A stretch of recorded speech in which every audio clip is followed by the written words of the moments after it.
Since it is the year of the snake, the ladies of herpetology thought that we would share with you some of our favorite snake facts. So, something cool about snakes is they actually have backup fangs. So if a snake loses its fang, it has a replacement ready to come out. This is a really cool specimen from the collection, and if you look closely, you can actually see the backup fangs. And I have another cool specimen of a rattlesnake, which you can actually see how he has two fangs in one fang hole. This is a blonde hognose snake, and she's from the island of Madagascar. If you look closely at her eye, you can tell it's a little bit cloudy.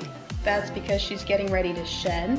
What people don't know is that they actually have a scale over their eye, like an eye cap. So their eyes get very cloudy as that scale is kind of loosening. The process of shedding is termed ecdysis. So speaking of snake eyes, a lot of people wonder whether snakes see colors. Some snakes have only rod cells, which focus mainly on seeing in dim light, and some snakes have only cone cells, which focus mainly on seeing in bright light. But there are some snakes that have both cone cells and rod cells. But the types of cone cells that snakes have are a lot different than humans. Actually, there are 3 different types. One tends to focus and pick up on ultraviolet light, while the other detect blue light and green light. So snakes cannot necessarily see red light.